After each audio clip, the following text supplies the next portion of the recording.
Indonesia termasuk negara dengan polusi udara yang tinggi. Polusi adalah zat yang mempunyai efek berbahaya atau beracun pada lingkungan. Apakah kalian tahu bagaimana polusi mempengaruhi badan kita?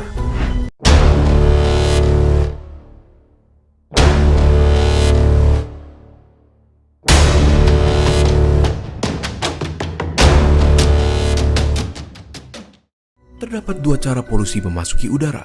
Yang pertama, point source, di mana polutan berasal dari satu sumber seperti emisi pabrik. Yang kedua adalah non-point source, di mana polutan berasal dari banyak sumber seperti mobil. Terdapat dua jenis polutan, di mana polutan primer adalah polutan yang dapat menyebabkan kerusakan secara langsung atau bereaksi di udara untuk membentuk zat yang merusak, dan polutan sekunder, di mana polutan terbentuk sebagai hasil reaksi antara polutan primer dan komponen udara. Tiga organ utama yang dipengaruhi oleh polusi udara adalah tiga organ yang sangatlah penting: paru-paru, jantung, dan otak. Polutan di udara adalah molekul-molekul kecil yang dapat dengan mudah masuk ke dalam tubuh di saat kita bernafas. Mereka dapat menyebabkan inflamasi di paru-paru yang dapat mengakibatkannya kehilangan kapasitas dan mengurangi fungsinya seiring waktu. Penumpukan polutan ini dapat menyebabkan penyakit pada paru-paru kita seperti asma, emfisema, bronkiolitis, bahkan kanker.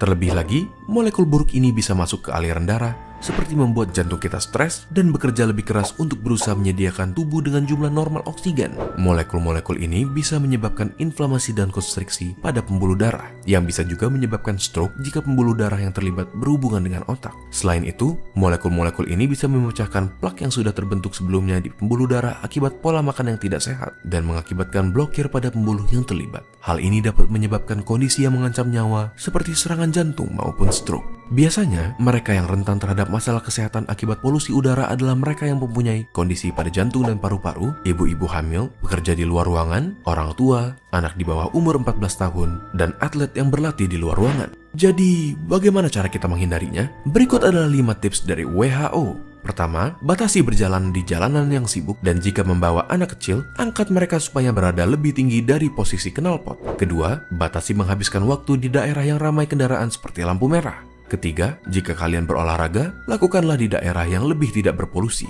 Keempat, batasi penggunaan kendaraan seperti mobil di hari yang berpolusi tinggi.